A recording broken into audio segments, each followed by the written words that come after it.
मित्रों नमस्कार। पावन ज्योतिष प्रभात यूट्यूब चैनल पर आप सबका स्वागत है। आज के वीडियो का शीर्षक है केपी ज्योतिष से कोर्ट केस में हार जीत कैसे देखें। Court case decision in KP astrology. जी हाँ मित्रों, बड़ा ही डिमांडेड, ट्रेंड, रोचक और जिज्ञासा परक टॉपिक है। क्या आपका कोर्ट केस सालों से अटका हुआ है? क्या हर तारीख पर सिर्फ अगली तारीख ही मिलती है? और सबसे बड़ा सवाल, आखिर फैसला आपके पक्ष में आएगा या विरोधी के? ये भी एक सवाल है। दोस्तों, कृष्णामूर्ति पद्धति यानी केपी ज्योतिष में कोर्ट केस की हार जीत कोई अंदाजा नहीं, बल्कि एक सटीक गणित है। सिर्फ 6, 7 या 11वां भाव ही नहीं, बल्कि कस्पल सर्वार्ड और दशा भुक्ति का गुप्त तालमेल तय करता है जीत या हार। आज की इस वीडियो में मैं बताऊंगा वो असली केपी सूत्र जिससे आप पहले ही जान सकते हैं कि फैसला आपके पक्ष में आएगा या आपको और संघर्ष करना पड़ेगा। जी हाँ मित्रों, तो आज मैंने किसी का बर्थ डिटेल नहीं दिया, लेकिन आज को लॉजिकली, तार्किक रूप से मैं आपको सिखाऊंगा, समझाऊंगा, बताऊंगा कि कोर्ट केस का निर्णय कैसे देखा जाता है। कोर्ट केस आपके पक्ष में होगा कि विपक्ष में, इसकी जिज्ञासा प्राय आप सबको होगी। यहां देखिए, हमने केवल केपी लग्न आमलिक कस्प चार्ट दिया है। अब जब कोर्ट केस की बात होती है तो आप सभी जानते हो कि एक पक्ष होता है, एक प्रतिपक्ष, एक वादी होता है, एक प्रतिवादी। मतलब आप हैं और आपका विरोधी। तो आप कहाँ से, आपके अपनी कुंडली में आपका स्थान लग्न है, मतलब लग्न से आप माने जाते हैं, और आपका प्रतिपक्षी 7वां है मित्रों। 7वें भाव से कुंडली में आपका प्रतिपक्षी देखा जाता है। कोर्ट केस में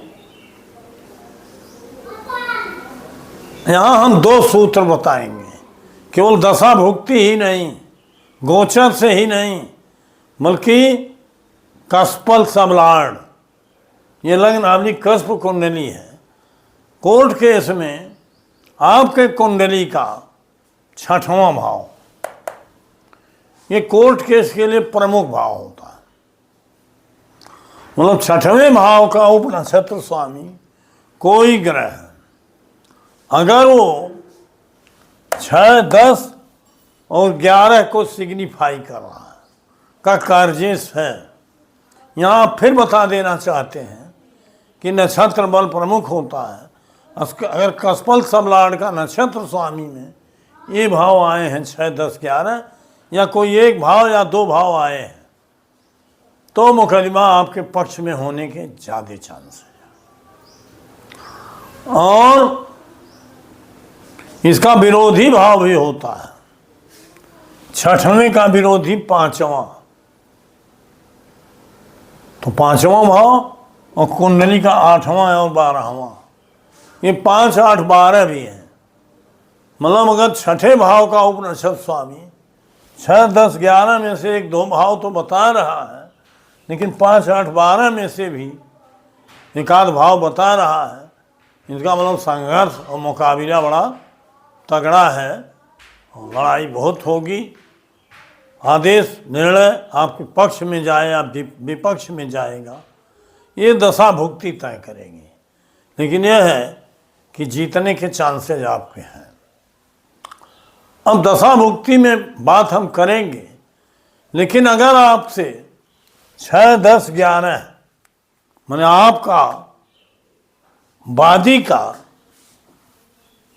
आपका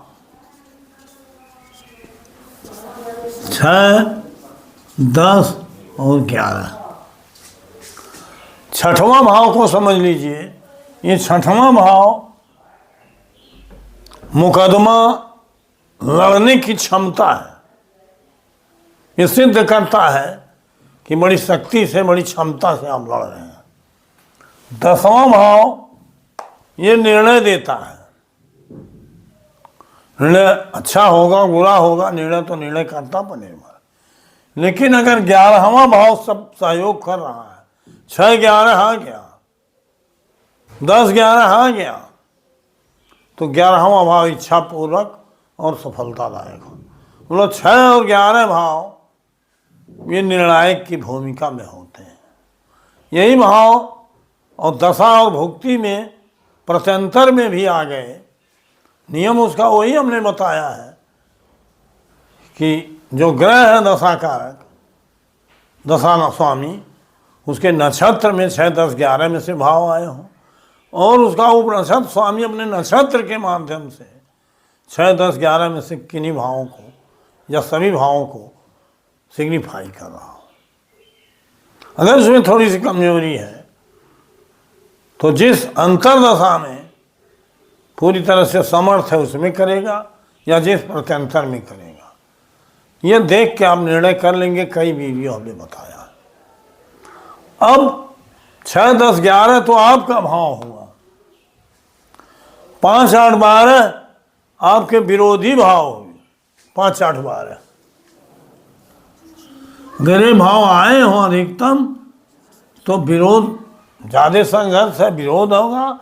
और सभी भाव आ गए हैं छठे भाव के सब लाड में 5, 8, 12 तो आपकी हार तय हो जाएगी। चाहे कितनी भी अच्छी दशा हो, सफलता नहीं मिलेगी। लेकिन अगर छठे भाव का सब लाड उपनक्षत्र स्वामी 6, 10, 11 या 6, 11 बता रहा है तो आपके भाग्य में लड़ाई में जीत तो है। यह भले विलम्ब है, भले एक आध स्टेज हार करके भी आगे स्टेज में आप जीत जाओ अपील में, लेकिन जीतोगे अंततः। लेकिन अगर दशा अंतरदशा प्रत्यंतर पूरी तरह से सपोर्ट कर रहे हैं तो जीत आपकी सुनिश्चित है। अब आप तो जीत जाओगे, लेकिन प्रतिपक्षी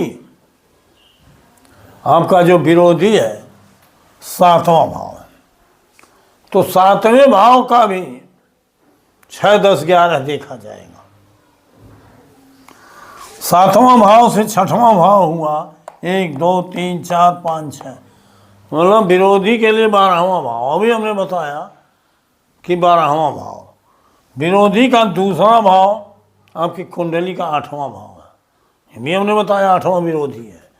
विरोधी का 10वां भाव आपकी कुंडली का चौथा है और विरोधी का 11वां भाव आपके कुंडली का 5वां है। अर्थात 5, 8, 12 और 4 ये भाव अगर अधिकतम आए हैं तो विरोधी का मतलब 5, 8, 12 ये विरोधी का भाव है।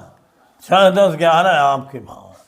अगर छठे भाव का सब लॉर्ड 6, 10, 11 बता रहा है नक्षत्र के माध्यम से तो आप जीतोगे, और छठे भाव का सब लॉर्ड नक्षत्र के द्वारा 5, 8, 12 बता रहा है तो आपका विरोधी जीतेगा। ये क्लियर हो गया। आप कोई भी प्रयास कर लो, निर्णय आपके पक्ष में नहीं जाए।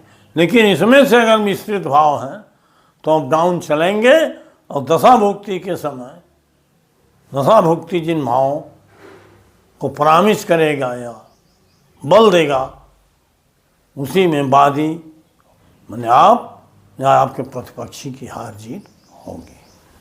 तो मित्रों, आज का वीडियो बहुत ही रोचक है इस नियम के आधार पर अगर आप अपनी कुंडली देखो या अपने मित्रों की कुंडली देखो तो निश्चित रूप से एक सटीक निर्णय कर सकते हैं।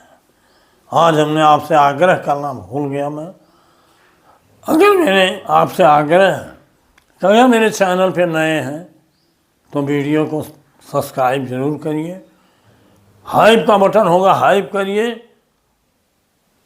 अगर वीडियो पसंद आवे तो लाइक करिए, अधिकतम मित्रों को शेयर करिए और अंत में एक प्यारा कमेंट दीजिए, मैं उसका उत्तर देता हूँ। वीडियो पूरा देखिए तभी आप वीडियो के आशय को, अर्थ को, व्याख्या के विवेचन को सही समझ पाओगे। इन नाते आप वीडियो पूरा देखिए।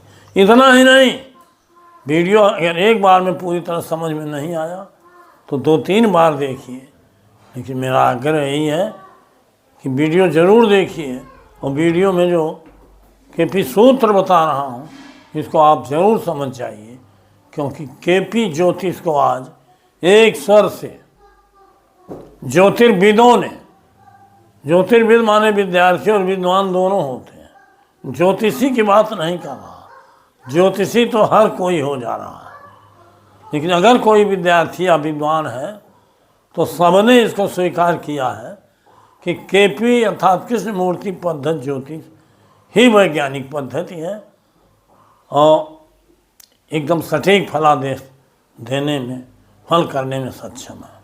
वीडियो लंबा ना हो, यहाँ से आज का टॉपिक यहीं समाप्त करता हूँ।